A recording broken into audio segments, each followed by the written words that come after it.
Please welcome back to my channel success of excellence. यहाँ मिलता है क्वालिटी कंटेंट, क्लियर एक्सप्लेनेशन और exam focus preparation. और आज का हमारा जो टॉपिक है वो है मॉडर्न हिस्ट्री का।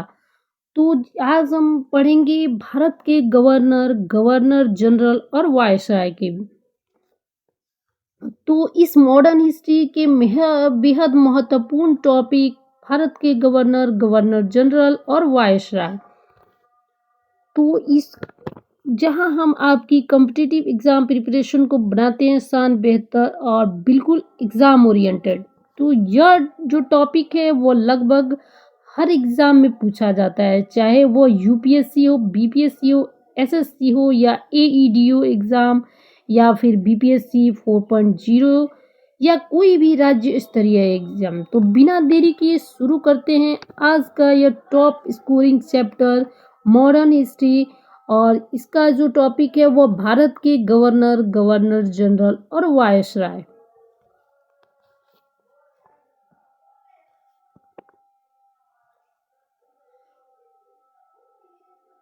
और भारत के गवर्नर जनरल की जो है उनके शासनकाल की प्रमुख घटनाओं के बारे में जानते हैं। और इस टॉपिक को एग्जाम में किन किन बिंदुओं से जो है वो ज़्यादा प्रश्न पूछे जाते हैं। तो इस टॉपिक में हम भारत के गवर्नर तथा बंगाल के गवर्नर जनरल को अच्छी तरह से डिस्कस करेंगे और फिर हम उसमें वायसराय के बारे में भी बात करते हैं। तो हम आपको बता देते हैं कि हमें किस किस गवर्नर जनरल तथा वायसराय पर जो है वो ज़्यादा फोकस करना है जो एग्ज़ाम से रिलेटेड है। तो भारत के प्रशासन में जो है कई तरह के अधिकारी हुए जिनका काम था देश में व्यवस्था को जो है बनाए रखना तथा देश को विकास तक पहुंचाना। तो इस लेक्चर को आप अच्छे से कवर कर लेंगे तो आपके लिए यह टॉपिक बहुत ही इजी हो जाएगा। स्टोरी स्टार्ट होती है 1600 ईस्वी से, जिसमें अंग्रेज जो थे वो भारत में व्यापार करने के उद्देश्य से आते हैं और ईस्ट इंडिया कंपनी की स्थापना करते हैं। और उस समय जो है दिल्ली पर मुगल बादशाह जहांगीर का शासन हुआ करता था और ब्रिटिश ईस्ट इंडिया कंपनी ने जो है व्यापार करने के लिए जहांगीर से अनुमति मांगती है और जहांगीर जो है उन्हें अनुमति दे देते हैं और फिर अंग्रेज जो है भारत में व्यापार करना शुरू करते हैं। आगे चलकर वो 1757 ईस्वी में अंग्रेजों ने बंगाल पर जो है आक्रमण कर देती और यह युद्ध जो है पलासी के युद्ध से के नाम से प्रसिद्ध होता है। इस तरह से जो है अंग्रेजों ने बंगाल पर कब्जा कर लिया और यह युद्ध अंग्रेजों ने रॉबर्ट क्लाइव के नेतृत्व में लड़ा था। तो इसलिए ईस्ट इंडिया कंपनी का जो संचालक होने के कारण रॉबर्ट क्लाइव को जो है भारत का पहला गवर्नर बना दिया जाता है। इसको हम डिटेल में पढ़ने से पहले क्या करते हैं कि इस पे थोड़ा सा नामों को देख लेते हैं कि भारत के गवर्नर कौन बने, गवर्नर जनरल कौन बने।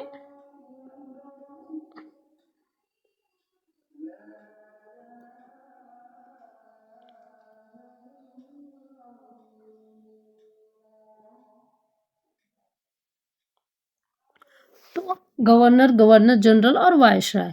तो पहले हम लोग पढ़ते हैं गवर्नर। गवर्नर तो एक ही बने थे, रॉबर्ट क्लाइव, जो 1758 से 1773 ईस्वी में हुए थे।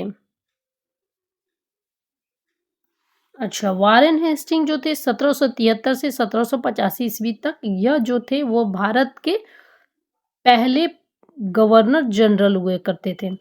और तीसरा नंबर पे जो है लॉर्ड कॉर्नवालिस बने थे 1786 से 1793 ईस्वी में।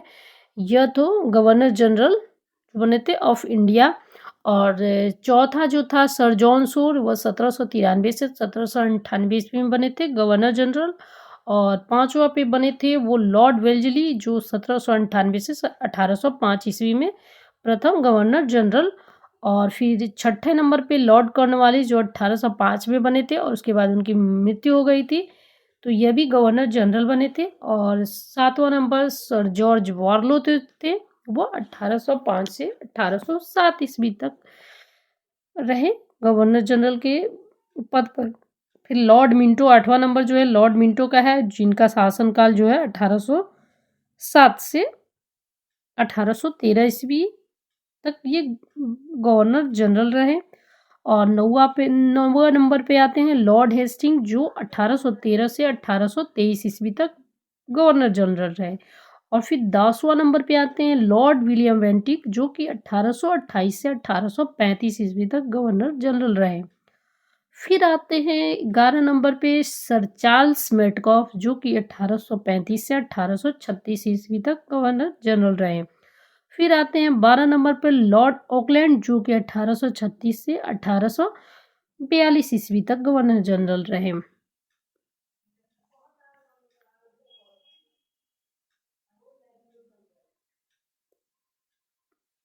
चलिए 13 नंबर पे आते हैं लॉर्ड एलेनब्रो, जो कि 1842 से 1844 ईस्वी तक गवर्नर जनरल रहे। और फिर 14 नंबर पे आते हैं लॉर्ड हॉर्डिंग्स, जो कि 1844 से 1848 ईस्वी तक भारत के गवर्नर जनरल रहे। और फिर 15 नंबर पे आते हैं लॉर्ड डलहौजी, जो कि 1848 से 1856 ईस्वी तक गवर्नर जनरल रहे।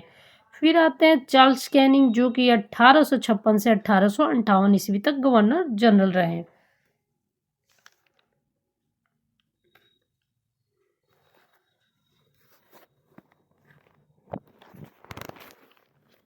और 1757 से जो है वो 73 तक जो शासनकाल जो तो रॉबर्ट क्लाइव का था, मतलब 58 से 73, तो उसी टाइम में जो है वो रेगुलेटिंग एक्ट आया था, जो रेगुलेटिंग एक्ट आया था। और दूसरा जो था वो 1774 सॉरी 73 यानी 74, हाँ वही 74 से 83 ईस्वी तक जो था वो ये प्रथम गवर्नर जनरल बने थे, जो वो थे वॉरेन हेस्टिंग। चलिए अब रॉबर्ट क्लाइव के बारे में कुछ पढ़ लेते हैं हम। तो रॉबर्ट क्लाइव का शासनकाल जो था वो 1758 से 1760 ईस्वी तक का था। और दूसरा जो इनका कार्यकाल था वो 1765 से 1767 ईस्वी तक का था। तो इनका जो है ये किस पद पर थे, तो जो है वो बंगाल के सिर्फ गवर्नर थे। और उस समय जो है भारत में ब्रिटिश साम्राज्य का संस्थापक ये थे।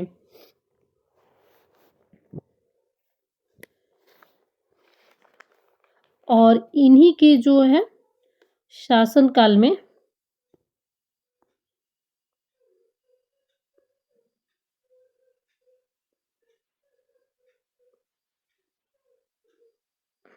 हो गया। अब दूसरा जो टॉपिक ये दूसरा जो चलते हैं वो ये इनके समय में जो पहला जो युद्ध था वो कौन सा था, बैटल ऑफ प्लासी, यानी कि प्लासी का युद्ध, जो कि 1757 ईस्वी में हुआ था। इसमें इस समय जो है बंगाल के नवाब कौन थे, तो सिराजुद्दौला हुआ करता था। और स्थान जो था वह कहाँ था, किस जगह पे हुआ था, तो पलासी, जो कि बंगाल में पड़ता है। और इसका परिणाम क्या हुआ था, तो नवाबों की हार हुई थी उस टाइम, और मीर जाफर जो है उसके बाद युद्ध के बाद जो है नवाब बना था। और फिर जो दूसरा टॉपिक है वो था मीर जाफर की नियुक्ति। इस मतलब यही था कि नवाब की हार के बाद इसकी नियुक्ति होती है। और यह जो पलासी के युद्ध के बाद मीर जाफर जो है वो नवाब बनता है। और बदले में क्या है, जो अंग्रेजों को भारी धन और व्यापारिक विशेषाधिकार प्राप्त होता है।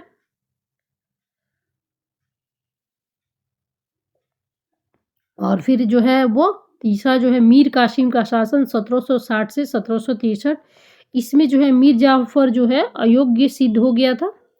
और रॉबर्ट क्लाइव के प्रभाव से जो है मीर कासिम को नवाब बना दिया गया। और मीर कासिम ने जो है वो कर सुधार किए, किससे, तो अंग्रेज इससे क्या हुए थे, नाराज हो गए थे। और फिर हुआ था बक्सर का युद्ध, जो कि क्लाइव उस समय भारत में नहीं थे, लेकिन उनकी नीतियों का जो परिणाम था। और विरोधी शक्तियां कौन कौन सी थी, तो मीर कासिम, शुजाउद्दौला जो कि अवध का था, और शाह आलम द्वितीय जो मुगल के थे। और इसका परिणाम क्या हुआ था, अंग्रेजों की निर्णायक जो विजय हुई थी। और फिर आता है इसमें इलाहाबाद की संधि हुई थी और इसमें जो है मुगल सम्राट शाह आलम द्वितीय से और परिणाम जो था वह कंपनी को बंगाल, बिहार, उड़ीसा की दीवानी तथा मुगल सम्राट को पेंशन सबसे महत्वपूर्ण घटना उसकी आईएएस की थी। और छठा जो था उसमें क्या था तो द्वैध शासन प्रणाली था। रॉबर्ट क्लाइव अपने शासनकाल के दौरान जो है वो द्वैध शासन लागू किए थे। तो द्वैध शासन क्या था तो जब किसी स्थान पर जो है वो दो शासकों के बीच शासन व्यवस्था आ जाती है तो उसे द्वैध शासन कहा जाता है। जैसे कि भारत में भी जो है वो शासन व्यवस्था दो हाथों में होती है, दो हाथों में है। एक तो है वो क्या तो केंद्र सरकार और दूसरी जो है वो राज्य सरकार। तो केंद्र सरकार जो है भारत के हित जो है मतलब कि हित के विषय में जो है वो केंद्र सरकार के पास होती है। जैसे कि ट्रांसपोर्ट, करेंसी, ये सारे विषय जो है वो केंद्र सरकार के अंतर्गत आते हैं। और राज्य सरकार के अंतर्गत जो है स्वास्थ्य, पुलिस और शिक्षा, तो ये सारे जो है वो राज्य सरकार के अंतर्गत आते हैं। तो भारत में इसी प्रकार से हम कह सकते हैं कि जो है वो द्वैध शासन लागू है। तो रॉबर्ट क्लाइव जो था वो इसी सिस्टम को उस टाइम लागू किया था। इस प्रकार से रॉबर्ट क्लाइव के समय में प्रशासन जो था वो बंगाल का नवाब चलाता था। और इसमें जो है भू राजस्व, सैनिक संरक्षण, ये जो है ईस्ट इंडिया कंपनी के जो है हाथों में आ गई थी। तो इसके बाद जो है लॉर्ड वेरेलिस्ट कॉटियर या फिर उसके बाद 1772 में जो है वॉरेन हेस्टिंग बंगाल के गवर्नर बनते हैं।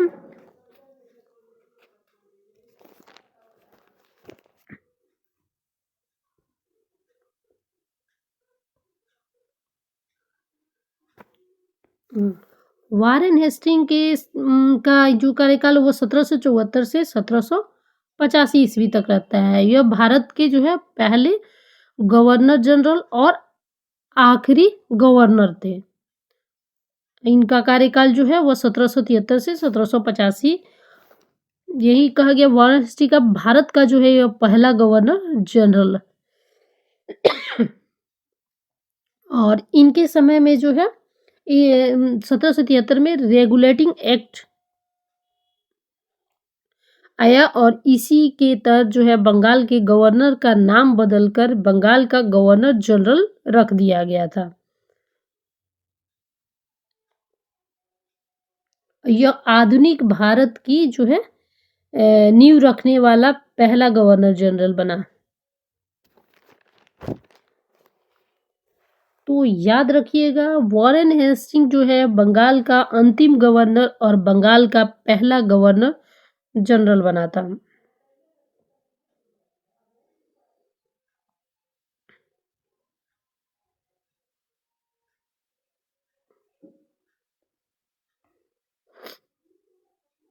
और न्यायिक सुधार जो इनका था वो क्या था,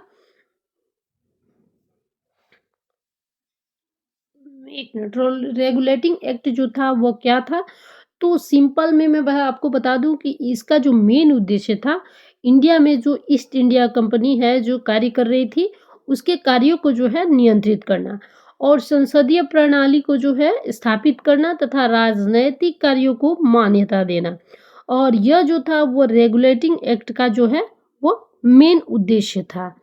तो इसी एक्ट के तहत जो है वो कलकत्ता में 1774 ईस्वी में सुप्रीम कोर्ट की स्थापना की गई थी। और इसकी पहली न्यायाधीश जो थी वो कौन थी तो एलिजा इम्पे थी। जो पहली न्यायाधीश थी वो, एक मिनट, एलिजा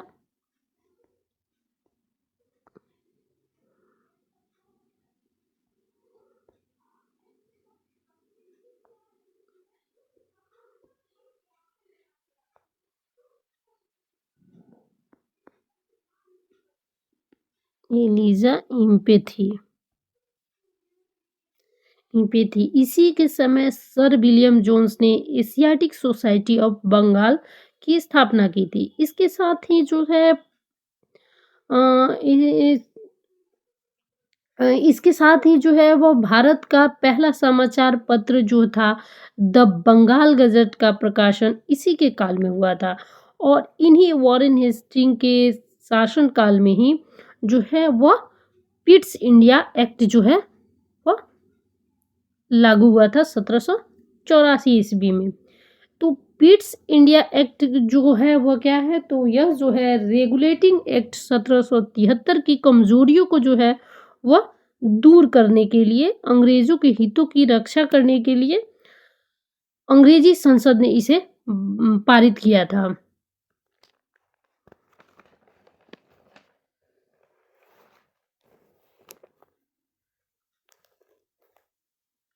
तो वो इसका जो वॉरेन हेस्टिंग है उसका महत्वपूर्ण कार्य जो था वो क्या था, तो पहला जो था वो पहला गवर्नर जनरल भी ये था। तो इसका जो था वो क्या था ये न्यायिक सुधार, जिसमें कि वो था क्या था, तो दीवानी अदालत और फौजदारी अदालत। तो इसमें जो था वो क्या था, दीवानी अदालत तो वह न्यायालय था जहां नागरिक मामलों की सुनवाई होती थी, जैसे कि भूमि विवाद, लगान, कर्ज या संपत्ति उत्तराधिकार और अनुबंध से जुड़े मामलों की यहाँ सुनवाई की जाती थी। और जिसकी स्थापना जो है वो 1772 ईस्वी में वॉरेन हेस्टिंग ने की थी। और यह जो है न्यायिक सुरक्षा न्यायिक सुधार योजना के अंतर्गत शुरू किया गया था। इसे जो है वो यह जो है किसके लिए बनाया गया था, तो हिंदुओं के लिए हिंदू कानून तथा मुसलमानों के लिए मुस्लिम कानून। इसका जो सलाहकार था वो क्या था, तो हिंदू मामलों के लिए हिंदू मामलों के लिए पंडितों को रखा गया था और जो है वो मुसलमानों के लिए जो है इसे मौलवियों को रखा गया था। तो फौजदारी जो अदालत थी वो क्या थी, तो फौजदारी अदालत वह अदालत थी जहां पर आपराधिक मामलों की सुनवाई की जाती थी, जैसे कि चोरी, हत्या, मारपीट और धोखाधड़ी। तो इसकी स्थापना जो थी वो 1772 ईस्वी में वॉरेन हेस्टिंग के द्वारा की गई थी और इसकी जो ये था अदालत था वो जिला फौजदारी अदालत हुआ करता था और इसका अध्यक्ष कौन होता था, तो काजी और मुफ्ती। यह न्याय जो था वो मुस्लिम कानून के अनुसार होता था, क्योंकि इस न्याय में जो है वो कलेक्टर यानी आईएएस का वो सीधा हस्तक्षेप नहीं था, लेकिन इस न्याय कानून पर सीधा नियंत्रण जो है वो कंपनी का था।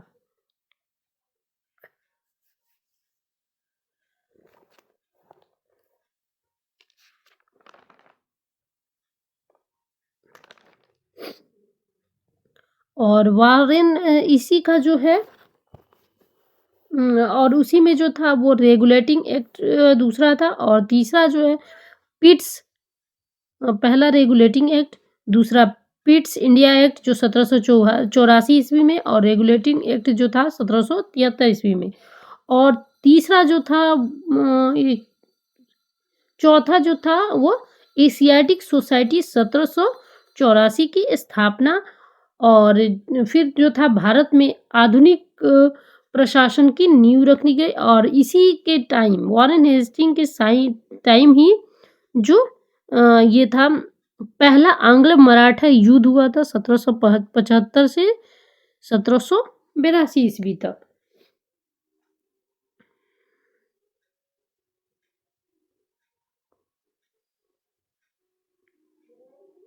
अब शुरू होता है चार्ल्स कॉर्नवालिस के शासनकाल की प्रमुख घटना। तो चार्ल्स कॉर्नवालिस जो था उसका पूरा नाम चार्ल्स कॉर्नवालिस था, पद जो था उसका गवर्नर जनरल ऑफ इंडिया का था और उसमें यह तक क्या था, तो कमांडर इन चीफ था। तो इसका जो कार्यकाल था वो क्या था, 1786 से 1793 ईस्वी और यह शासन किसका था, तो ईस्ट इंडिया कंपनी के। तो भारत में जो है इसे सिविल सेवा का जनक यानी कि father of civil service in India कहा जाता था और इसके समय में जो है स्थायी बंदोबस्त लागू करने वाला यह पहला गवर्नर जनरल था और भारत में इसे सिविल सेवा का जनक कहा जाता था।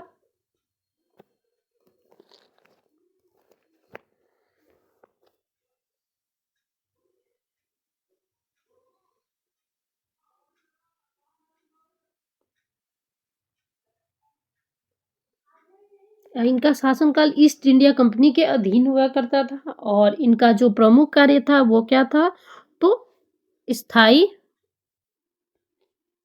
स्थायी बंदोबस्त यानी कि परमानेंट सेटलमेंट, और इसमें जो था वो था व्यवस्था। भूमि कर व्यवस्था में जो था यह क्या था, तो जमींदारों को भूमि का मालिक बनाया गया था। इसमें जमींदारों को जो है भूमि का मालिक बनाया गया था और लगान जो था इसका स्थायी रूप से तय होता था। और इसका जो उद्देश्य था तो वो क्या था, वो इसका जो उद्देश्य था वो नियमित राजस्व और प्रशासनिक सुविधा। और इसमें जो था जमींदारों को स्थायी रूप से तय कर ब्रिटिश शासक का समर्थक बनाना इसका मुख्य उद्देश्य था। तो इसका परिणाम जो था वो क्या था, तो किसानों पर शोषण होने लगा और दूसरा जो था जमींदारी प्रथा इसकी मजबूत होने लगी। जमींदारी प्रथा मजबूत होने लगी और दूसरा जो था इसका वो क्या था, दूसरा था न्यायिक सुधार यानी जुडिशियल रिफॉर्म्स। तो इसमें था कॉर्नवालिस कोड जो है वो लागू किया गया 1793 ईस्वी में। और इस उसके बाद जो है न्यायपालिका को कार्यपालिका से अलग कर दिया गया और इसमें जो था वो यूरोपियन न्यायाधीशों की नियुक्ति की गई तथा पहली बार इसमें रूल ऑफ लॉ की अवधारणा बनी। और सी नंबर जो ये है वो सिविल सेवा सुधार यानी सिविल सर्विस रिफॉर्म्स। तो इसमें उच्च पदों पर केवल यूरोपियनों की नियुक्ति होती थी तथा भारतीयों को इससे बाहर रखा जाता था और भ्रष्टाचार रोकने के लिए इसमें उच्च मतलब अधिक वेतन दिया जाने लगा था। इसी कारण से जो चार्ल्स कॉर्नवालिस को है सिविल सर्विस का जनक यानी कि father of civil service in India कहा जाता है।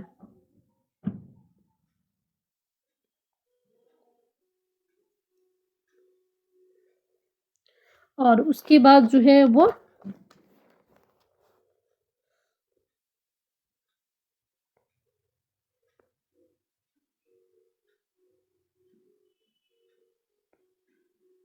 इसमें जो है पुलिस सुधार यानी पुलिस रिफॉर्म्स, इसमें थाना प्रणाली की स्थापना, फिर उसके बाद जिला स्तर पर पुलिस संगठन और फिर दारोगा प्रणाली यानी कि दरोगा जो है इसमें दरोगा की प्रणाली को लागू किया गया। और चार्ल्स कॉर्नवालिस ने अपने शासन काल में टीपू सुल्तान के साथ मिलकर वो श्री रंगपट्टनम की स्थापना रंगपट्टनम की संधि करता है।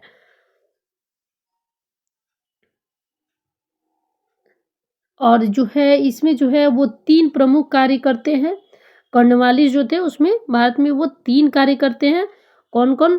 पहला जो था वो मिनट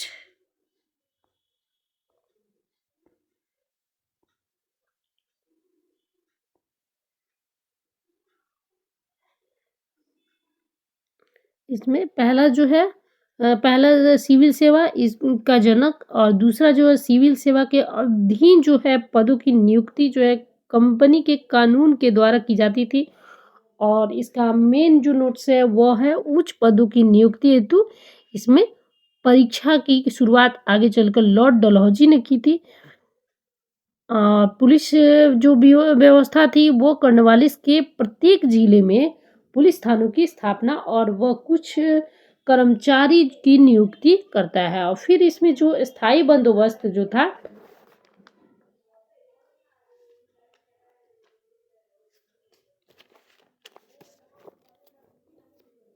इसमें बंगाल, बिहार, उड़ीसा में जो है भूमि कर योजना लागू की, जिसके तहत जो है जमींदारों को भू राजस्व का 90% भाग जो है कंपनी को और 10% 90% जो भाग था वो कंपनी लेता था और 10% जो भाग था वो किसके हाथों में था? तो वह उनके कंपनी को 10% भाग उनके पास रखा जाता था। तो इस योजना को जो है सर जॉन ने बनाया था, लेकिन लॉर्ड कॉर्नवालिस ने अपने शासनकाल में ही टीपू सुल्तान के साथ संधि करके श्रीरंगपट्टनम की संधि की थी। और यह जगह जो है कहाँ पे है? तो मैसूर से, यह जो है वो मैसूर से 9 किलोमीटर दूर 9 किलोमीटर दूर कावेरी नदी के टापू पर स्थित है। तो कॉर्नवालिस ने इसे जो है वो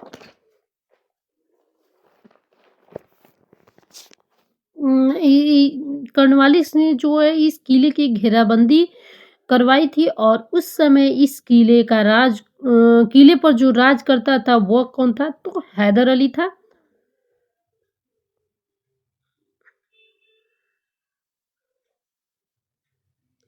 तो उस समय जो है हैदर अली सॉरी, उस समय जो राज करता था वो कौन था? तो हैदर अली का पुत्र टीपू सुल्तान। जो इसका जो हैदर अली का जो है पुत्र, ये कौन था? हैदर अली का पुत्र।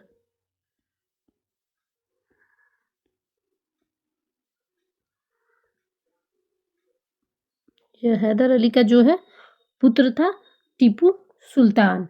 और 1792 ईस्वी में जो है घेराबंदी का जो है अंत हुआ और उस समय जो अंग्रेजों के साथ संधि करके हुआ था, यह संधि जो है वो टीपू सुल्तान और कॉर्नवालिस के बीच हुई थी।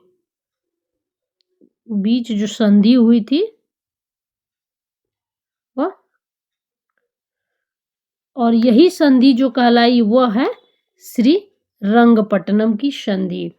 और ध्यान रखिएगा, श्रीरंगपट्टनम की संधि किसके किसके बीच हुई थी और किसके समय काल में हुई थी? तो चार्ल्स कॉर्नवालिस और टीपू सुल्तान के बीच संधि हुई थी। और किसके शासनकाल में हुई थी? तो कॉर्नवालिस के शासनकाल में हुई थी। और तीसरा इसमें जो है वो तीसरा एंग्लो मैसूर युद्ध हुआ था। और फिर देखते हैं अगला जो ये गवर्नर जनरल बने थे वह थे सर जॉन शोर।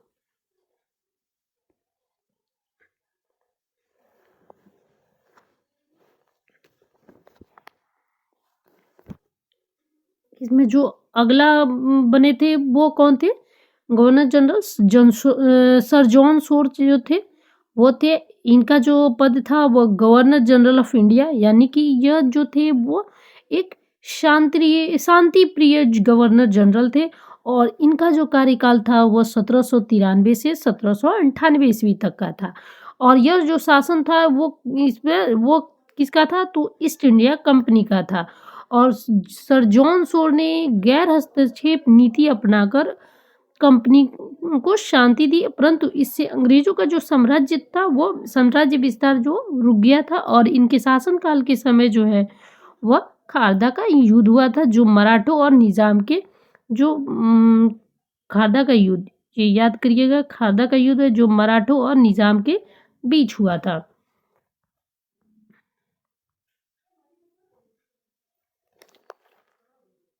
और फिर जो है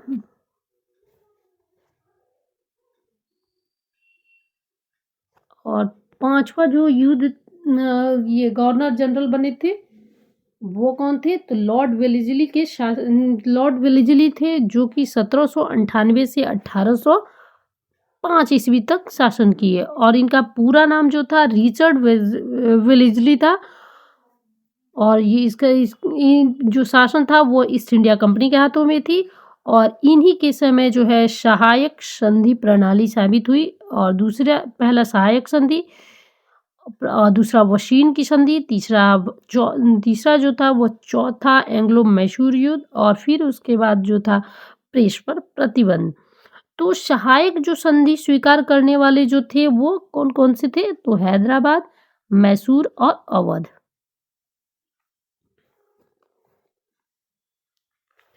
और जो यही था जो भारत में जो है उस समय सहायक संधि का देखते हैं।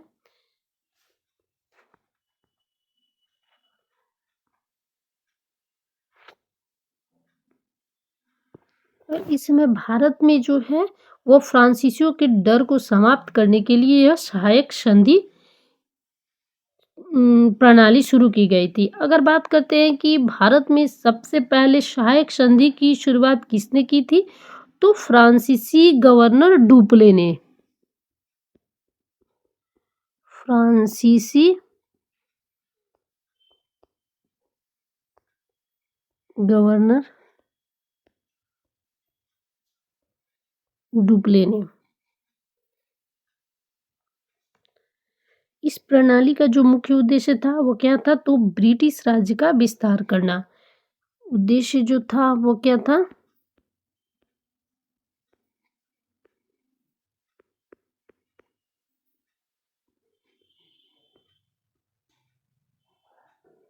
ब्रिटिश राज्य का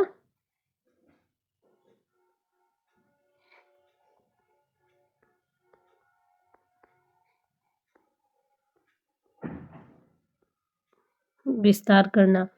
और इसका नोट में जो है वो हैदराबाद के शासक ने सबसे पहले इस संधि को स्वीकार किया था। तो ये जो संधि थी उसको स्वीकार किसने किया था, तो हैदराबाद के शासक ने सबसे पहले इसका ये किया था। अब दूसरा जो था वो, पहला जो हो गया, अब दूसरा जो था वो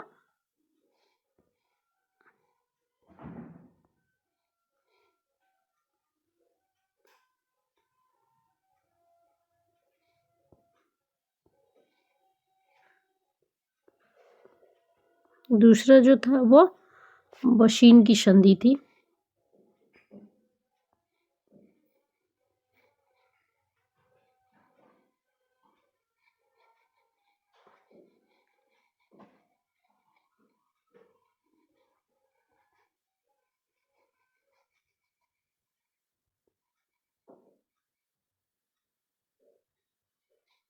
दूसरा जो थी वो क्या थी, वशीन की संधि।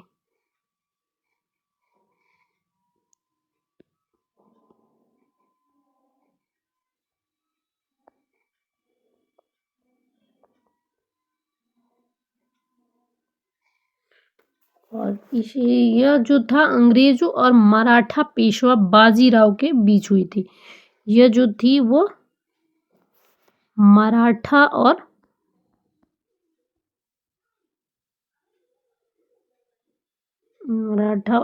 अंग्रेजों के बीच।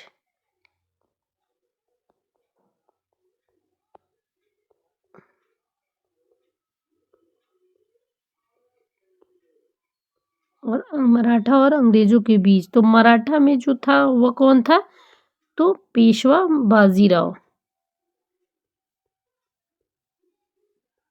बाजीराव, पेशवा बाजीराव था। और इसमें जो है वशीन की संधि भी लॉर्ड वेलेस्ली के समय काल में ही हुई थी। और इसमें जो अगला जो होता है वो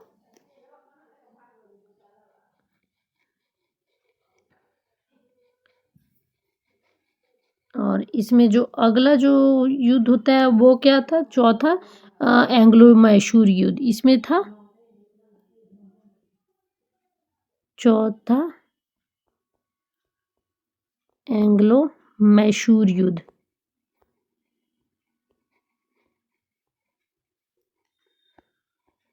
यह कब हुआ था, तो 1799 ईस्वी में।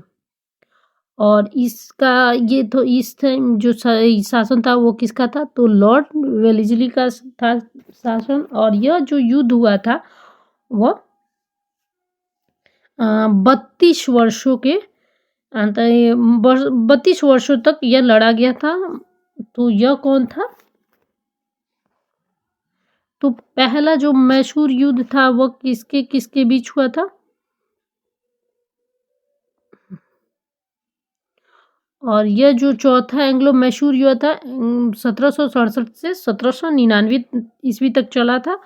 और इसमें जो था पहला युद्ध जो था, पहला मैसूर युद्ध 1761 ईस्वी से 1769 ईस्वी तक था। यह किस गवर्नर जनरल के समय हुआ था? तो लॉर्ड वॉरेस्ट के।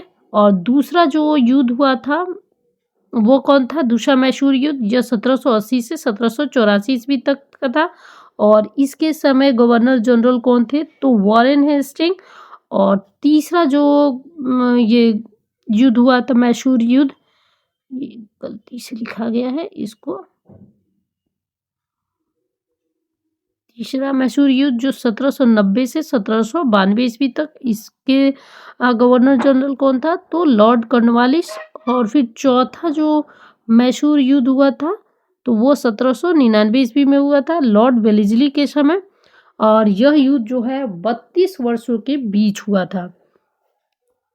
और लॉर्ड डलहौजी जो था, लॉर्ड वेलेस्ली की सहायक संधि नीति ने भारतीय रियासतों को जो है रियासतों की स्वतंत्रता को समाप्त कर दी और जो ब्रिटिश साम्राज्य को है जो तीव्र विस्तार का मार्ग प्रशस्त कर दिया।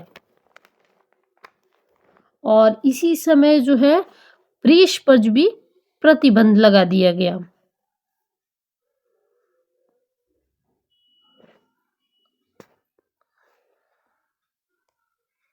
और इसमें जो है छठा युद्ध जो है छठा गवर्नर जनरल जो है वो कौन थे? तो कॉर्नवालिस थे। और इनका जो कार्यकाल जो था ये दोबारा बने थे चार्ल्स कॉर्नवालिस जो 1805 ईस्वी में। और यह बहुत ही कम दिनों के लिए यानी कि कुछ महीनों के लिए ही बने थे। इसका कारण था लॉर्ड वेलेस्ली की आक्रामक विस्तारवादी नीति से वो ब्रिटिश सरकार असंतुष्ट थी और शांति स्थापित करने के लिए उन्होंने लॉर्ड कॉर्नवालिस को फिर से बुला लिया था। और इसकी जो नीति यानी कि पॉलिसी थी वो क्या थी? तो शांतिपूर्ण नीति और मराठों के साथ समझौते का प्रयास तथा युद्ध समाप्त कर प्रशासन को स्थिर करना। और इनकी जो उसी टाइम जो है इनकी 1805 ईस्वी में ही इनकी उत्तर प्रदेश के गाजीपुर में इनकी मौत हो गई थी।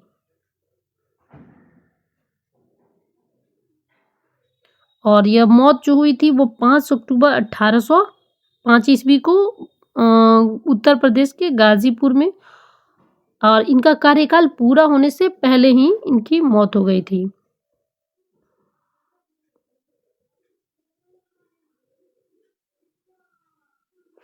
फिर उसके बाद जो अगला गवर्नर जनरल बनते हैं वो थे सर जॉर्ज बारलो, जिनका पूरा नाम सर जॉर्ज हिलेर बारलो था। और यह जो थे वो भारत के गवर्नर जनरल थे। और इनका कार्यकाल जो था 1805 से 1807 ईस्वी तक। और ये तो इन पर जो शासन था वो ईस्ट इंडिया कंपनी के हाथों में थी।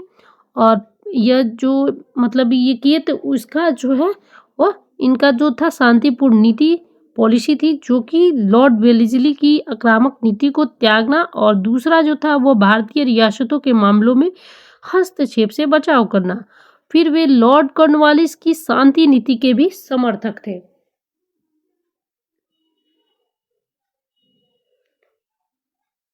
और इस समय जो इन्हीं के शासनकाल में ही वेलोर का जो सिपाही विद्रोह हुआ था जो कि 1806 ईस्वी में हुआ था।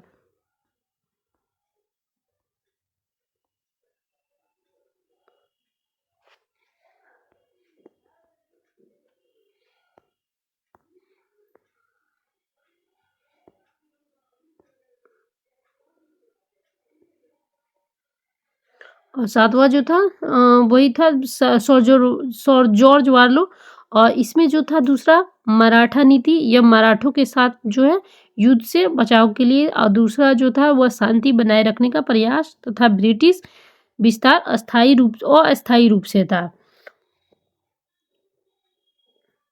और वेलोर विद्रोह जो हुआ था वो कहाँ था? वेलोर कहाँ पे है? तो तमिलनाडु में है। और इसका कारण जो था सैनिकों की धार्मिक भावनाओं की अनदेखी तथा नए नियम लागू करना। और फिर उसका जो था वो महत्व क्या था, 1857 के विद्रोह की पूर्व चेतावनी देना। और फिर सर जॉर्ज वालो के शासनकाल की जो एक और घटना थी वो थी आर्थिक संकट। और इसका जो था युद्धों के कारण जो हुआ था वह कंपनी की आर्थिक स्थिति को कमजोर करने के लिए और खर्चों में कटौती की नीति को रोकने के लिए। और फिर सर जॉर्ज वालो का शासनकाल जो था वो शांति, आर्थिक नियंत्रण और वेलोर विद्रोह के कारण महत्वपूर्ण माना जाता है।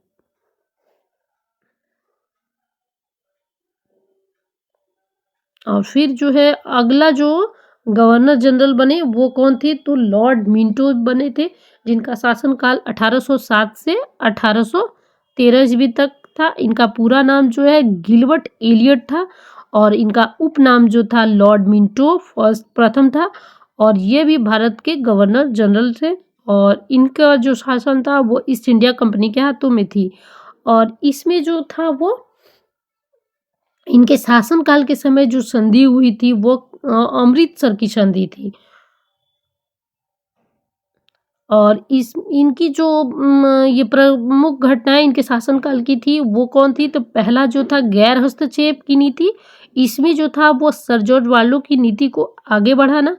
और फिर जो है अनावश्यक युद्ध से जो है बचाव करना था। कंपनी की आर्थिक स्थिति को सुधारने का ये जो है वो प्रयास किए। और फिर इनका जो दूसरा जो घटना था वो फ्रांसीसी खतरे का अंत, यानी कि नेपोलियन के भारत आने की आशंका जो थी वो इनकी थी। और फिर फ्रांसीसी बचाव को इन्होंने जो है वो समाप्त कर दिया। और फिर ईरान, अफगानिस्तान और से कूटनीतिक संबंध भी बनाए। और फिर तीसरा जो था वो चार्टर्ड एक्ट जो था वो कंपनी के व्यापारिक अधिकारों का जो है अंत, यानी कि ये किसका, तो भारत में जो कंपनी का व्यापारिक एक अधिकार था उसको ये समाप्त कर दिए।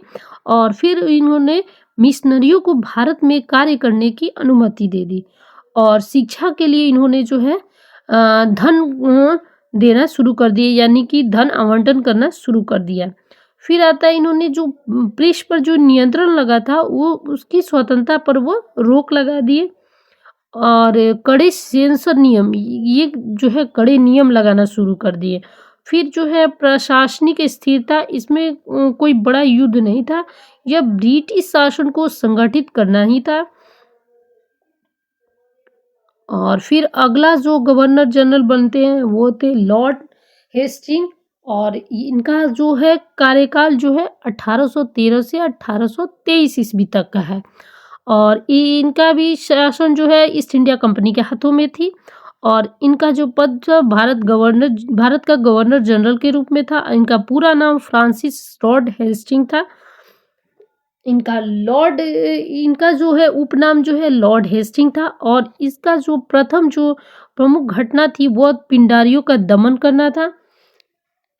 और इन्हीं के जो है शासनकाल में मद्रास के जो तत्कालिक गवर्नर थे थॉमस मुनरो, और जिन्होंने 1820 ईस्वी में मद्रास में जो है रैयतवाड़ी व्यवस्था को जो है वह लागू किए थे।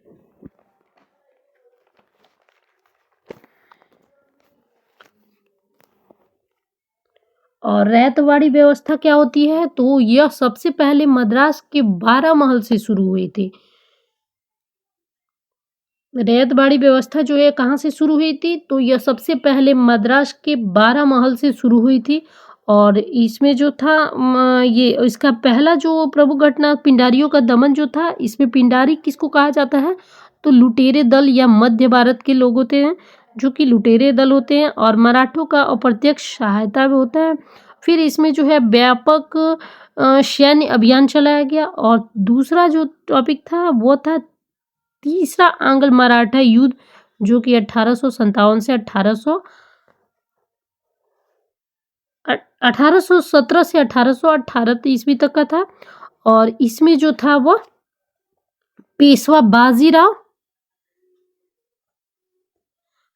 बाजीराव द्वितीय की पराजय इसमें हुई थी। और फिर मराठा संघ जो है वो समाप्त हुआ और भारत में जो है ब्रिटिश प्रभुत्व जो है स्थापित हो चुका था। और लॉर्ड हेस्टिंग का जो ये शासनकाल में तीसरा जो टॉपिक है वह है सहायक संधि नीति का विस्तार। इसमें जो है कई भारतीय रियासतें जो है ब्रिटिश संरक्षण में तथा दूसरा जो है वो राजनीतिक स्वतंत्रता इसमें समाप्त हो चुकी थी। और फिर चौथा जो पॉइंट है वो है नेपाल युद्ध यानी आंग्ल गोरखा युद्ध, जिसको जो है 1814 से 1816 ईस्वी तक चला था और यह जो है वो सुगौली की संधि थी 1816 ईस्वी में। और फिर जो है नेपाल से कुमाऊं या गढ़वाल जो है वो अंग्रेजों को मिले। और ये पांचवा जो पॉइंट है जो प्रशासनिक सुधार, इसमें जो है न्यायिक एवं राजस्व व्यवस्था सुदृढ़ हो गया और फिर जो है वो ब्रिटिश नियंत्रण का केंद्रीकरण बन गया। अब 10वां जो है गवर्नर जनरल का है और 10वां गवर्नर जनरल कौन था तो विलियम बेंटिक, जिसका पूरा नाम विलियम हेनरी कैवेंडिश बेंटिक था और इसका उपनाम जो था विलियम बेंटिक था, लॉर्ड विलियम बेंटिक। और इसका कार्यकाल जो है वो 1828 से 1835 ईस्वी तक का है और इसका जो है शासन जो है वो ईस्ट इंडिया कंपनी के हाथों में थी। और इसके समय जो है वो पहला जो ये घटना था वो सती प्रथा का उन्मूलन, जो कि 1829 ईस्वी में था। इसमें क्या था तो बंगाल सती विनियम अधिनियम 1829 को लागू किया गया। और फिर था सती प्रथा को जो है गैर कानूनी और दंडनीय घोषित करना। इसका सहयोग किसने दिया था तो राजा राम मोहन राय ने। इनके शासन काल में जो है 1833 ईस्वी में चार्टर एक्ट आया, जिसके तहत जो है बंगाल का गवर्नर जनरल अब भारत का गवर्नर जनरल कहलाने लगा। तो ये जो है ये बंगाल की जगह पे यहाँ पे जो है पहले बंगाल हुआ करता था, लेकिन उसके बाद इसे भारत का गवर्नर जनरल बना दिया गया यह 1833 ईस्वी में चार्टर एक्ट के तहत। इस तरह से विलियम बेंटिक जो है भारत का पहला गवर्नर जनरल बने और बंगाल का जो है अंतिम गवर्नर जनरल। फिर इसको जो साथ मिलाकर इस टाइम में जो है राजा राम मोहन के साथ यह मिलकर सती प्रथा पर बैन लगाना शुरू कर दिया और बैन लगा भी दिया। फिर उसके बाद जो है वो ठग प्रथा का उन्मूलन, यानी कि इसमें जो है ठगी प्रथा पर भी बैन लगा दिया गया और सभी गलत चीजों पर।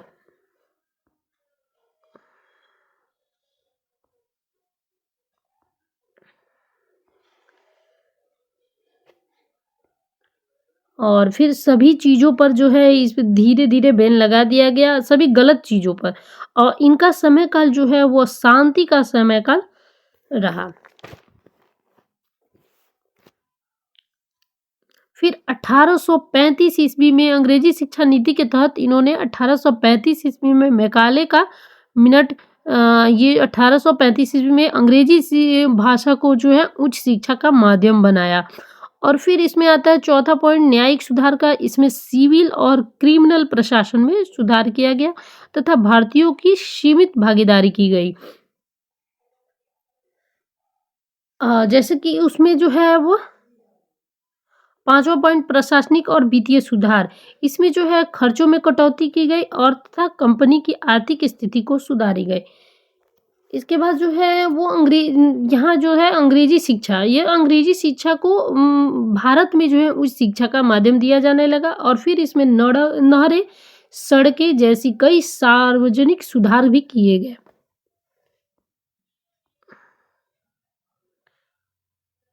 और फिर आता है अगला, भारत का अगला गवर्नर जनरल, यह सर चार्ल्स मेटकॉफ था। तो इसका पूरा नाम जो है सर चार्ल्स थियोफिलस मेटकॉफ, इसका जो उपनाम है सर चार्ल्स मेटकॉफ और इसका पद जो है भारत का कार्यवाहक और गवर्नर जनरल। इसका शासनकाल 1835 से 1836 यानी कि पूरे 1 साल। और इसकी शासन जो थी वो किसके हाथों में थी तो ईस्ट इंडिया कंपनी के हाथों में थी। और इसका जो मुख्य ये घटना था इसके शासनकाल की, तो वो थी प्रेस की स्वतंत्रता 1835 ईस्वी में। इसमें जो है वो लाइसेंस प्रणाली को समाप्त कर दिया गया। फिर जो है वो प्रेस पर सरकारी नियंत्रण हटा दिया गया और फिर समाचार पत्रों को स्वतंत्रता मिली। तो इसका क्वेश्चन बन सकता है कि प्रेस को स्वतंत्रता किसने दिलाई? तो सर चार्ल्स मेटकॉफ ने।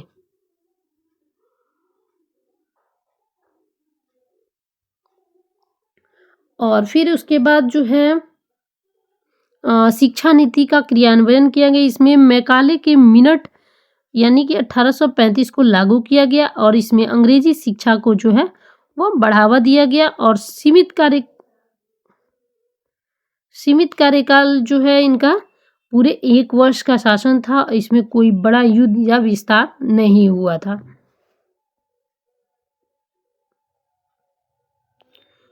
फिर 12 नंबर क्वेश्चन देखते हैं। 12 नंबर जो है वो भारत का गवर्नर जनरल कौन होता है? तो लॉर्ड ऑकलैंड होते हैं भारत के नए गवर्नर जनरल। इनका पूरा नाम जो है जॉर्ज ईडन था, लेकिन इनका उपनाम जो था वो लॉर्ड ऑकलैंड था और इनका पद जो है वो भारत का गवर्नर जनरल के रूप में था और इनका कार्यकाल जो है 1836 से 1842 और इनकी जो यह शासन जो था वो ईस्ट इंडिया कंपनी के हाथों में चली गई थी।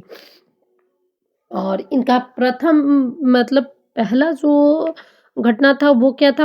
प्रथम आंग्ल अफगान युद्ध, जो कि 1839 से 1842 ईस्वी तक का था। और इसका कारण क्या था? तो रूस के बढ़ते प्रभाव का भय। इसमें रूस का जो प्रभाव है वो धीरे धीरे बढ़ता गया, जिससे इनको भय होने लगा और भारत की जो उत्तर पश्चिम सीमा की सुरक्षा थी उसको डर होने लगा। और फिर जो घटना इसकी थी वो दोस्त मोहम्मद खान को हटाकर और फिर वो था शाह शुजा को अफगानिस्तान का शासक बनाया गया और इसका परिणाम क्या हुआ था? अंग्रेजों की जो है वो भयंकर हार हुई थी और इसमें 1842 की काबुल त्रासदी हुई थी। इसे काबुल त्रासदी के नाम से जाना गया। और लॉर्ड ऑकलैंड के समय में दूसरा शिमला घोषणा हुआ था, जो कि 1838 ईस्वी में। इसमें जो है अफगान नीति की घोषणा की गई और फिर शाह शुजा को जो है समर्थन मिला। फिर आता है सिंध पर नीति। इन्होंने अमीरों पर दबाव बनाना शुरू किया और फिर आगे चलकर सिंध विजय का मार्ग जो है प्रशस्त किया चार्ल्स नेपियर काल ने। और फिर चौथा आता है वो चीन से युद्ध की पृष्ठभूमि। इसमें जो है अफीम व्यापार को तनाव मिला और फिर आगे चलकर पहला आंग्ल चीनी युद्ध, जो कि 1839 से 1842 ईस्वी तक का था। इसकी जो महत्वपूर्ण बातें हैं वह है लॉर्ड ऑकलैंड की अग्रसारित नीति यानी कि फॉरवर्ड पॉलिसी। इसमें जो है ब्रिटिश भारत के लिए महंगी सिद्ध हुई और फिर पहला आंग्ल अफगान युद्ध में पराजय के कारण उनकी नीति को तीव्र आलोचना हुई।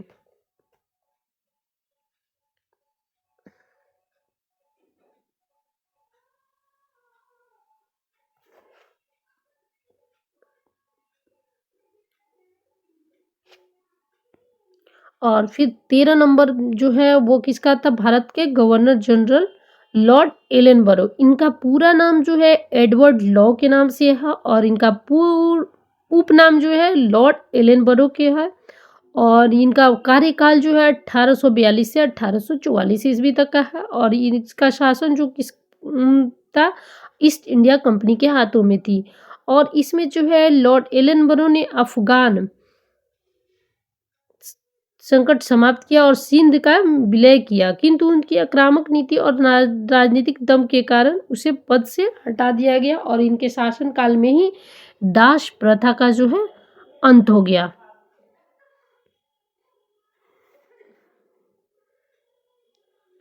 तो एलेनबरो का शासनकाल जो है वो 1842 से 1844 ईस्वी तक का रहा था। और फिर उसके बाद जो है वो शासनकाल किसका शुरू होता है? तो लॉर्ड हॉर्डिंग्स।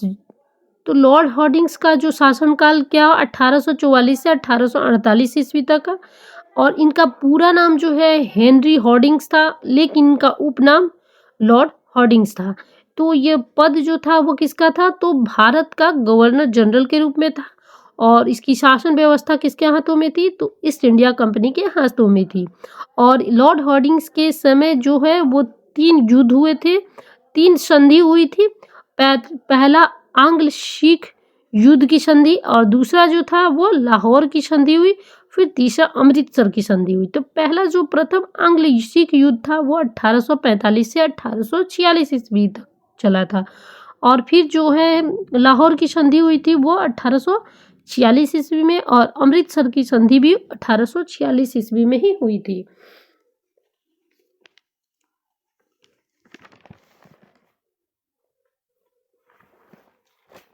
और लॉर्ड हार्डिंग के कार्यकाल में जो है प्रथम आंग्ल युद्ध, जिसके परिणाम स्वरूप जो है सिख शक्ति जो है वो सिखों की शक्ति जो है कमजोर हो गई, और उस समय उत्तर पश्चिम जो भारत में ब्रिटिश प्रभुत्व जो था वो स्थापित हो गया था।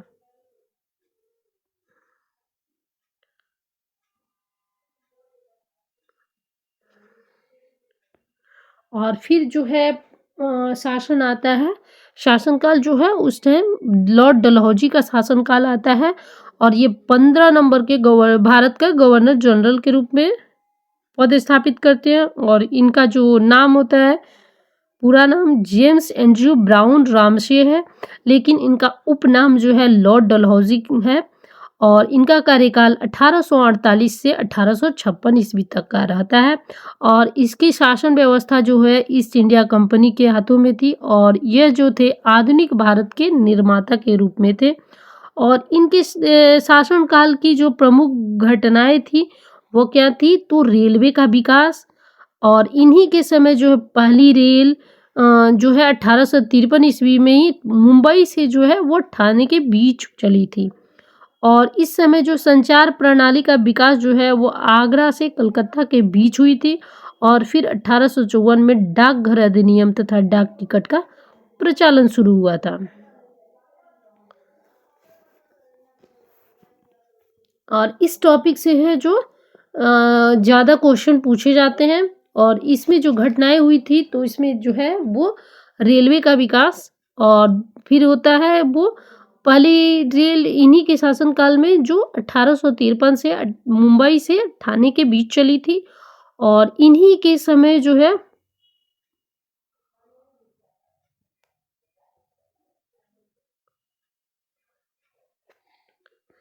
इन्हीं के समय जो है वो संचार प्रणाली का विकास होता है, जो कि आगरा से कलकत्ता के बीच शुरू हुआ था। और फिर इसमें 1854 ईस्वी में जो है डाकघर अधिनियम पास हुआ, तथा डाक टिकट का जो है वो प्रचलन धीरे धीरे शुरू हो गया। और फिर इसमें सिविल सर्विस के अधीन पदों की नियुक्ति जो है वो कंपनी के कानून के द्वारा की जाती थी, परंतु डलहौजी जो था वो सिविल सेवा के अधीन पदों की नियुक्ति के लिए जो है प्रतियोगिता परीक्षा की शुरुआत की थी। और इसका नोट में देख लेते हैं कि 1863 ईस्वी में भारत के पहले आईएएस ऑफिसर जो थे वो कौन थे, तो सत्येंद्रनाथ टैगोर बने थे।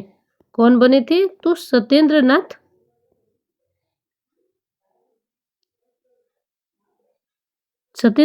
टैगोर बने थे। और फिर डलहौजी ने अपने शासनकाल में जो है वो हड़प की नीति या फिर व्यापगत का सिद्धांत की शुरुआत की थी, और जिसे कि क्या कहता है डॉक्ट्रिन ऑफ लेप्स कहा जाता है, यानी कि हड़प की नीति या व्यापगत का सिद्धांत।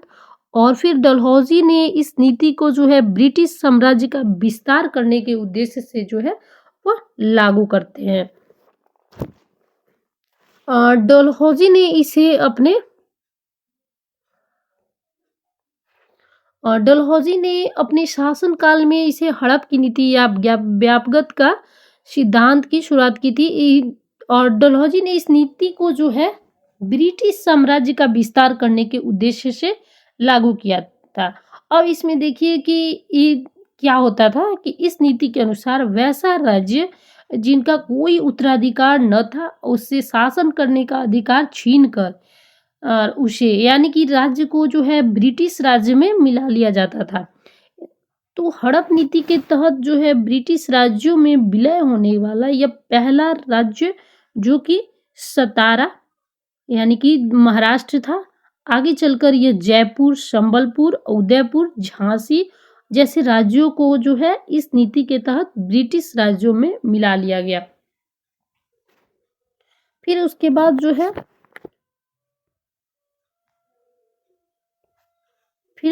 जो है आते हैं सबसे अंतिम गवर्नर जनरल। वो क्या कौन थे? तो 16 नंबर गवर्नर जनरल जो थे वो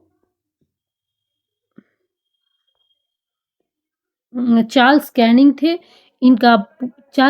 थे और इनका पूरा नाम जो था चार्ल्स जॉन कैनिंग था, लेकिन इनका उपनाम चार्ल्स कैनिंग था।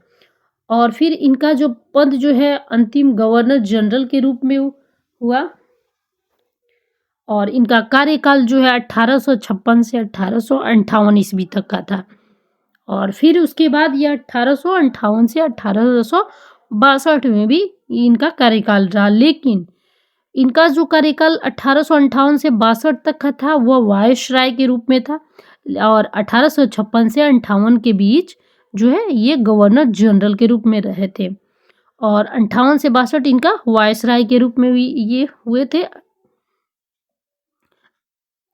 और इनको जो है पहला वायसराय यानी क्राउन रूल के अनुसार इनके ये पहला वायसराय थे और इनका जो था इन्हीं के समय में जो 1857 का पहला स्वतंत्रता संग्राम जो था वह डलहौजी की नीतियों का परिणाम था। और इसका मुख्य केंद्र जो था वो कौन कौन सा था? तो मेरठ, दिल्ली, कानपुर और लखनऊ था। और इन्हीं के शासनकाल में जो है वह 1857 का विद्रोह हुआ था। इसी विद्रोह के बाद भारत का जो शासन ईस्ट इंडिया कंपनी के हाथों में थी, उसे लेकर यो ब्रिटिश सरकार के हाथों में जो है वो दे दिया गया।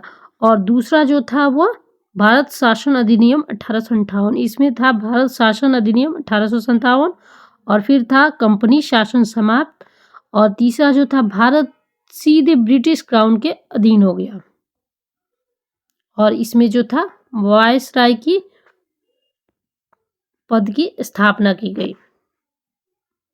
और चार्ल्स कैनिंग के जो है शासनकाल की जो घटना थी तो वो 1857 के विद्रोह के समय जो है गवर्नर जनरल लॉर्ड कैनिंग हुआ करते थे और भारत का पहला वायसराय, इससे क्वेश्चन बन सकता है कि भारत का पहला वायसराय कौन था और फिर जो है वो सबसे अंतिम गवर्नर जनरल कौन था उस टाइम? तो लॉर्ड कैनिंग और इसका वायसराय भी जो था वो लॉर्ड कैनिंग ही था। तो लॉर्ड कैनिंग ने 1857 के विद्रोह जैसे कि गंभीर संकट को उदारता और राजनीतिक समझ से जो है संभाला तथा कंपनी शासन से क्राउन शासन में संक्रमण को भी संभव बनाया। और देखिए ये क्वेश्चन ये जो है बीबीआई है।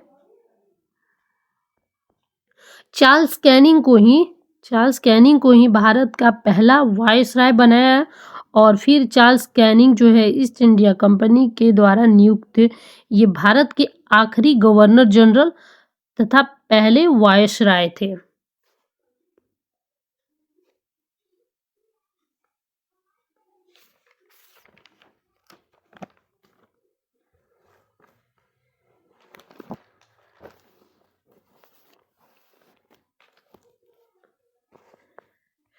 अब चलिए यहाँ से शुरू हमारा टॉपिक होता है वायसराय का और फिर ये जो है पहले वायसराय। तो वायसराय क्या है? तो ब्रिटिश सम्राट या साम्राज्य प्रतिनिधि के रूप में भारत में शासन करने वाले सर्वोच्च अधिकारी जो है उसको वायसराय कहा जाता था। और 1857 के बाद भारत में जो ब्रिटिश सम्राट के प्रतिनिधि को जो है वायसराय कहा गया। तो 1858 से 1950 के बीच में भारत के कई वायसराय बने थे, जिसमें कि पहला जो वायसराय था वह कौन सा? तो चार्ल्स कैनिंग था। यानी कि इसका शासनकाल 1858 से 1862 ईस्वी तक का था। और इसी के शासनकाल में जो है वो 1857 का विद्रोह हुआ था। इनको ही भारत का जो है वो पहला वायसराय नियुक्त किया गया था। इन्हीं के समय में जो है ईस्ट इंडिया कंपनी का शासन समाप्त हो गया और फिर भारत सीधे ब्रिटिश क्राउन के अधीन हो गया। और फिर वायसराय की पद की जो है वह स्थापना होती है और फिर जो है कैनिंग जो है भारत के पहले वायसराय के रूप में नियुक्त होते हैं।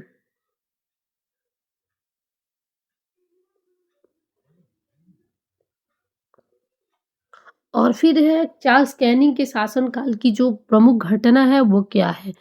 तो चार्ल्स तो इसकी प्रमुख घटना जो है वो पहला जो है वो इसी के शासनकाल में जो है विधवा पुनर्विवाह अधिनियम लागू किया था। इसमें क्या था कि विधवाओं को जो है फिर से शादी करने का अधिकार प्राप्त हुआ था। और दूसरा जो था भारतीय दंड संहिता आईपीसी की धारा की स्थापना हुई थी। और फिर इसमें जो था वो हड़प नीति या व्यापकता का सिद्धांत यानी कि डॉक्ट्रिन लेप्स विलय नीति को जो है इसमें समाप्त कर दिया गया। और फिर जो है इंडियन हाई कोर्ट एक्ट पारित हुआ जिसके तहत मुंबई, कलकत्ता और मद्रास में उच्च न्यायालयों की जो है वो स्थापना की गई थी। अब वायसराय जो है चार्ल्स कैनिंग ने 1857 के विद्रोह के बाद भारत में जो है वो ब्रिटिश शासन को पुनर्गठित किया था। और फिर 1858 का अधिनियम जो था वो महारानी की घोषणा और 1861 का जो परिषद अधिनियम था उनके शासनकाल की वो प्रमुख उपलब्धियां रही थी। और दूसरे जो वायसराय बने थे वो कौन थे? तो लॉर्ड मेयो बने थे। और इनका पूरा नाम जो था वो रिचर्ड साउथवेल वर्क था। इनका उपनाम जो था वो लॉर्ड मेयो था, लेकिन इनका पद जो है भारत का वायसराय के रूप में था। और इनका जो शासनकाल था वो 1869 से 1872 ईस्वी तक का था।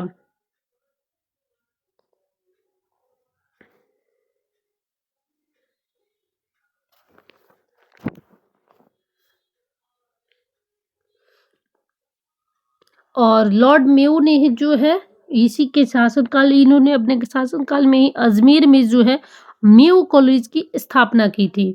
और इन्हीं के समय में 1872 ईस्वी में भारत में जो है पहली जनगणना हुई थी। पहली जनगणना हुई थी, लेकिन नियमित जनगणना की जो शुरुआत जो है वो लॉर्ड रिपन के समय में हुई थी। और इनके समय में जो है भारत में पहली जनगणना हुई थी और जनगणना की जो शुरुआत हुई थी वो कब हुई थी? तो लॉर्ड रिपन के समय काल में। और 1872 में जो है अंडमान में इनकी हत्या उसी के शासनकाल में अफगान के एक जो अफगान के द्वारा हुई थी। किसी अफगान के द्वारा इनकी जो है वो इनकी हत्या कर दी गई। याद रखिएगा कि लॉर्ड मेयो ही एक ऐसे थे जिनकी हत्या उनके शासन काल में ही हुई थी। मतलब लॉर्ड मेयो ऐसे वायसराय थे जिनकी हत्या उनके ही शासन काल में हुई गई थी। और फिर तीसरा जो वायसराय आते हैं वो कौन? Lord Lytton. इनका पूरा नाम Edward Robert Lytton Bulwer Lytton था, लेकिन इनका उपनाम जो था लॉर्ड लिटन था। और इनका पद जो है भारत का वायसराय के रूप में था। और इनकी शासनकाल जो है 1876 से 1880 ईस्वी तक का था। इन्होंने जो है वर्नाक्यूलर प्रेस एक्ट पारित हुआ था इन्हीं के शासनकाल के समय। वर्नाक्यूलर एक्ट, तो वर्नाक्यूलर एक्ट जो था कब पारित हुआ था? तो और इसके तहत जो है वर्नाक्यूलर के तहत जो है वो ये नोट में याद कर लीजिएगा। भारतीय समाचार पत्रों पर जो है वो कठोर प्रतिबंध लगा दिया गया अगर किसी या कीजिए होगा या अगर किसी अखबार में जो है आपत्तिजनक चीज़ छपती थी तो सरकार उसकी प्रिंटिंग प्रेस सहित संपत्ति को भी जब्त कर लेती थी। उसको इतना अधिकार था कि अगर कोई गलत चीज़ों को या आपत्तिजनक चीज़ों को प्रेस करता है तो उसकी प्रेस सहित सारी संपत्ति जब्त हो जाती थी। फिर आते हैं चौथे नंबर पे जो वायसराय बने थे, वो थे लॉर्ड रिपन। इनका पूरा नाम जो था जॉर्ज फेडरिक सैमुअल रॉबिन्सन और इनका उपनाम जो था वो था लॉर्ड रिपन। इनका ये जो थे वो भारत के वायसराय के रूप में था और ये जो शासनकाल जो था 1880 से 1884 ईस्वी तक। और इतिहास में जो है इनकी भारत के उद्धारक के रूप में इनकी संज्ञा दी गई है और इन्होंने जो है वर्नाक्यूलर प्रेस एक्ट की समाप्ति कर दी थी और फिर इनकी स्थानीय स्वशासन की शुरुआत हुई थी और फिर इन्होंने पहला कारखाना जो इनके नियमित रूप से इन्होंने जनगणना की शुरुआत की थी और पहला कारखाना अधिनियम जो है इन्होंने ही पारित किया था और इन्होंने इल्बर्ट बिल पारित किया था।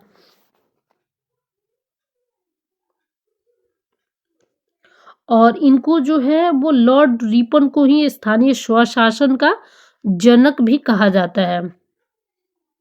तो ध्यान रखिएगा भारत में जो पहली जनगणना की शुरुआत जनगणना हुई थी वो किसके समय, तो लॉर्ड मेयो के समय और समय काल से हुई थी, जबकि नियमित रूप से जो जनगणना की शुरुआत हुई थी वो किसके समय, तो लॉर्ड रिपन के समय।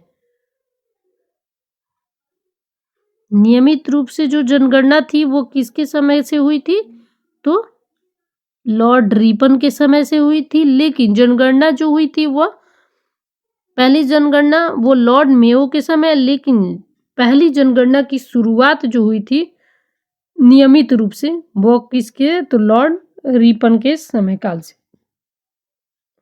और तब से लेकर जो है हर 10 साल के अंतराल में यह जनगणना की जाती है। और इनके समय काल में ही पहला कारखाना अधिनियम पारित हुआ था। और फिर देखते हैं इल्बर्ट बिल। तो इल्बर्ट बिल जो है इसी के समय शुरू पारित हुआ था और जिसका कारण जो भारतीय यूरोपियन कोर्ट में जो है जज बनने का अधिकार भी मिला था।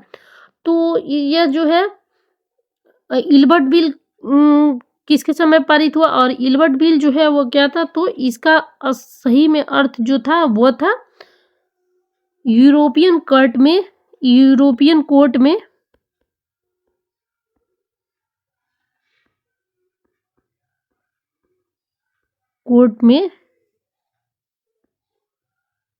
जज बनने का अधिकार को ही इल्बर्ट बिल पारित हुआ था उस टाइम। फिर अगला जो वायसराय बने थे वो थे 5वें वायसराय जो लॉर्ड डफरिन थे और उनका पूरा नाम जो था वो फ्रेडरिक हैमिल्टन टेम्पल ब्लैकवुड था और इनका उपनाम जो था लॉर्ड डफरिन था। तो ये जो थे वह भारत के वायसराय के पद पर थे और इनका शासनकाल 1884 से 1888 ईस्वी तक का था और इनके शासनकाल में ही 1885 ईस्वी में मुंबई में जो है एओ ह्यूम की अध्यक्षता में भारतीय राष्ट्रीय कांग्रेस की स्थापना हुई थी और फिर भारतीय राष्ट्रीय कांग्रेस के गठन के समय का यह वायसराय।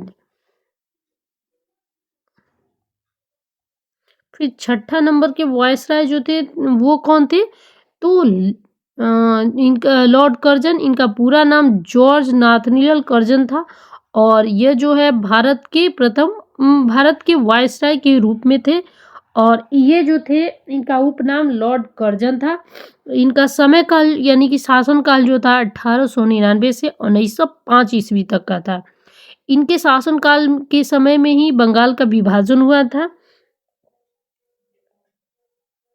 इनकी प्रमुख घटना इसके शासनकाल की थी, तो इसमें और फिर दूसरा जो था वो भारतीय पुरातत्व विभाग की स्थापना हुई थी। इसमें जो था वो ऐतिहासिक इमारतों की सुरक्षा और जो कि ऐतिहासिक इमारतों की सुरक्षा और उसकी मरम्मत के लिए थी। फिर जो था वह भारतीय विश्वविद्यालय अधिनियम पास किया गया और इसमें जो है सिंचाई आयोग, पुलिस आयोग और विश्वविद्यालय आयोग की स्थापना की गई थी।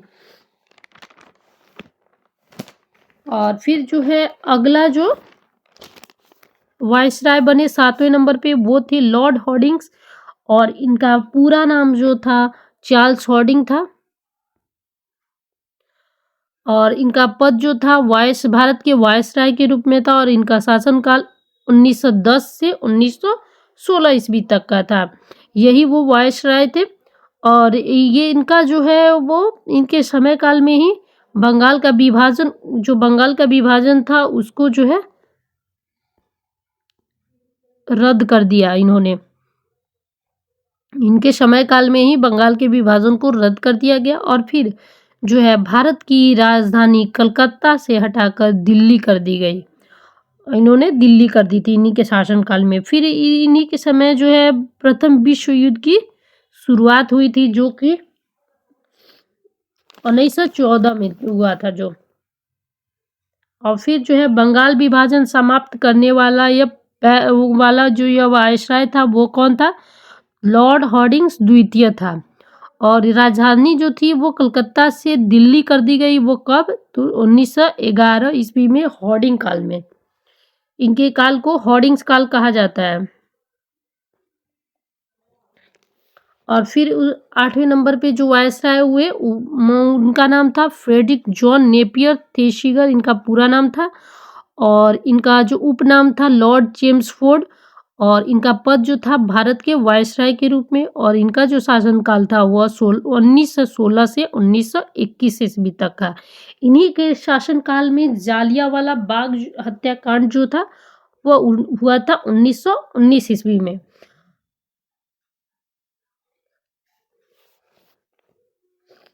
और इन्हीं के समय जो है रॉलेट एक्ट पारित हुआ था और फिर उसके इन्हीं के समय महात्मा गांधी द्वारा असहयोग आंदोलन हुआ था।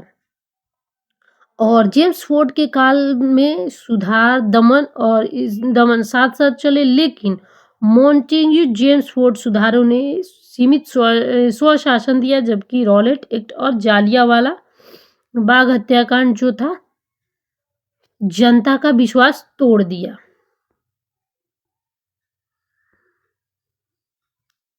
फिर उसके बाद जो वायसराय बने थे वो 9वें नंबर के थे वो थे लॉर्ड रीडिंग के शासनकाल की और इनका जो लॉर्ड रीडिंग का पूरा नाम जो था रूफस आइजैकस इनका उपनाम लॉर्ड रीडिंग था और इनका जो पद था वो भारत के वायसराय के रूप में था और इनका शासनकाल जो था वो 1921 से 1926 ईस्वी तक का था और इनके समय जो हुआ वो चौरा चौरी कांड था। फिर दूसरा जो था काकोरी रेल कांड और फिर तीसरा जो हुआ वो था सिविल सेवा परीक्षा की शुरुआत। इन्हीं के समय से सिविल सेवा परीक्षा की शुरुआत हुई और फिर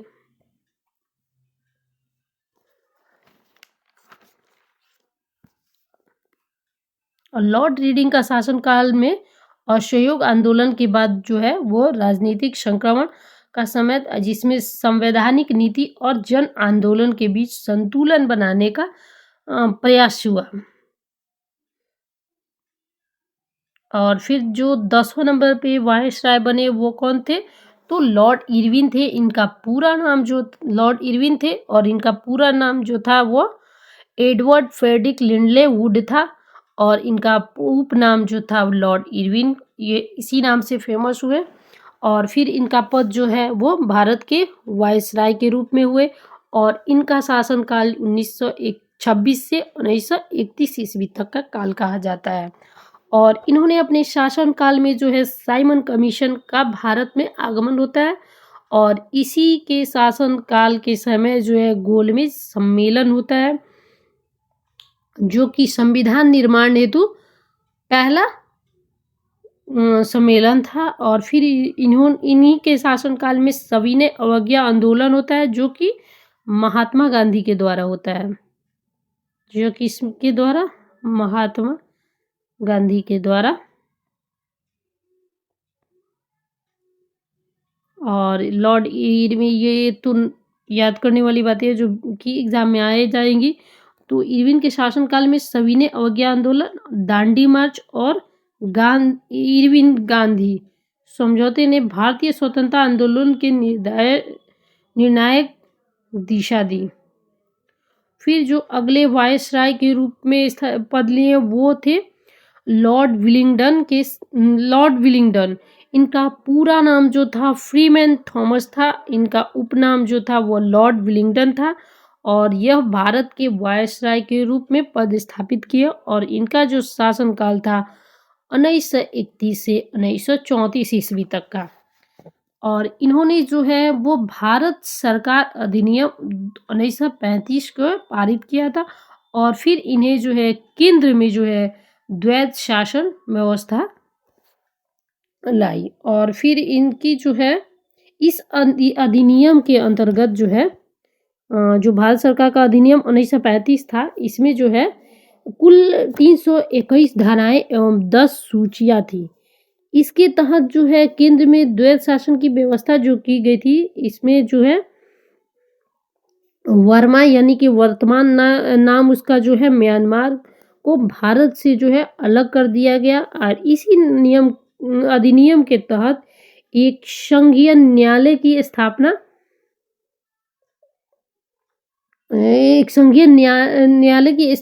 संघीय न्यायालय एवं रिजर्व बैंक ऑफ इंडिया की स्थापना की गई थी। और फिर इसके बाद जो अगला जो है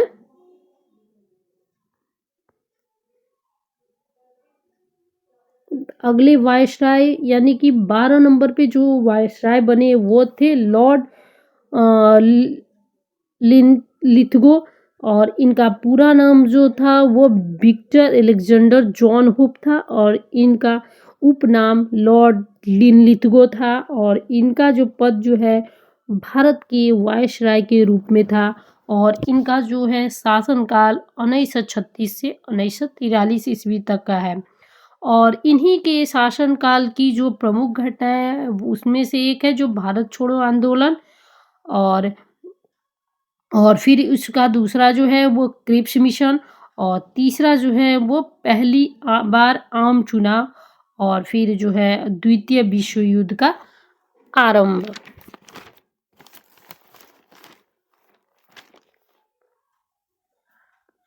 और फिर इसके बाद जो है और इन्हीं के शासनकाल के समय जो है भारतीय स्वतंत्रता आंदोलन का सबसे उग्र चरण रहा है। इसमें जो है युद्धकालीन जो तानाशाही थे वो भारत छोड़ो आंदोलन और बंगाल अकाल जैसी घटनाएं इनके अंतर्गत शामिल थी। और फिर जो है इसके बाद जो वायसराय हुए वो काफी इम्पोर्टेंट है। वो जो है वो लॉर्ड माउंटबेटन थे और इनका पूरा नाम जो है Louis Francis Albert Victor Nicholas Mountbatten था और इनका जो उपनाम है वो है लॉर्ड माउंटबेटन। इनका पद जो है भारत के वायसराय के रूप में है, यही वो लॉर्ड माउंटबेटन है।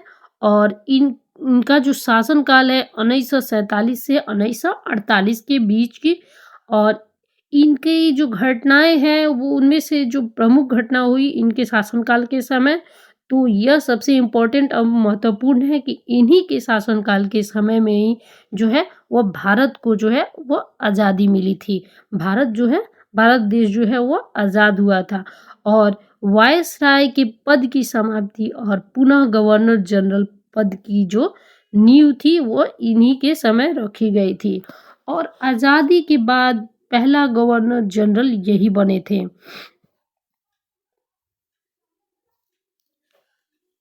और स्वतंत्रता के बाद वायसराय की पदवी को समाप्त कर फिर से गवर्नर जनरल की पदवी को अपनाया गया था इन्हीं के शासनकाल में। और फिर लॉर्ड माउंटबेटन के शासनकाल में ही भारत को स्वतंत्रता मिली, परंतु विभाजन की त्रासदी भी उसी काल की सबसे बड़ी चुनौती रही।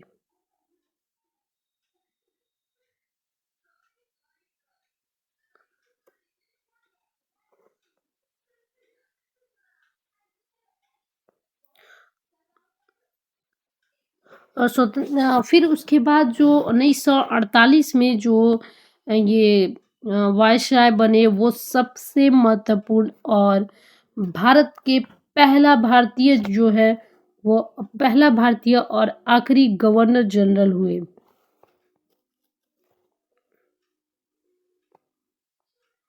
वो थे सी राजगोपालाचारी, यानी कि इनका पूरा नाम जो है वो है चक्रवर्ती राजगोपालाचारी। इनका उपनाम सी राजगोपालाचारी है और यह पद जो है भारत का वायसराय के रूप में, और इनका जो शासनकाल है 1948 से 1950 के बीच। और इनका जन्म जो है वो 10 दिसंबर 1878 ईस्वी को हुआ था। और इन्हीं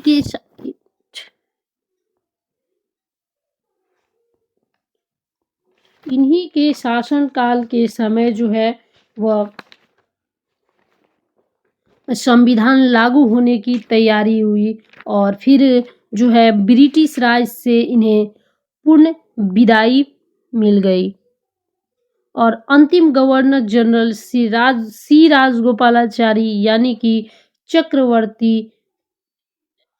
चक्रवर्ती राजगोपालाचारी, और ये जो थे पहला भारतीय गवर्नर जनरल थे और अंतिम गवर्नर जनरल भी थे। ये भारत के पहले और अंतिम गवर्नर जनरल के रूप में थे। और श्री राजगोपालाचारी जो कि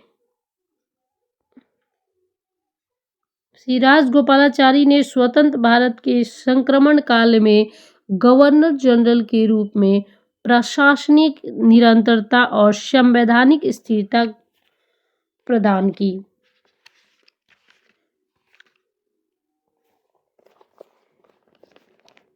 यही ये वायसराय और भारत के गवर्नर तथा गवर्नर जनरल के टॉपिक्स समाप्त होती है।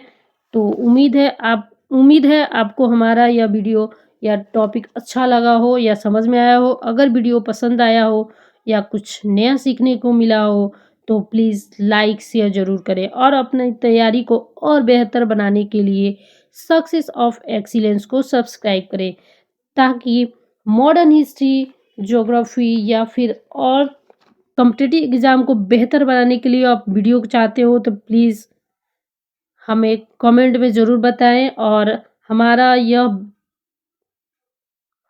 वीडियो जो है आपको समय पर मिलते रहे, इसके लिए आप हमारे चैनल को सब्सक्राइब करें। अगर आपका कोई भी डाउट हो या आप किसी खास टॉपिक पर वीडियो चाहते हो तो नीचे कमेंट में ज़रूर बताएं। मिलते हैं नेक्स्ट वीडियो में, तब तक के लिए बाय बाय।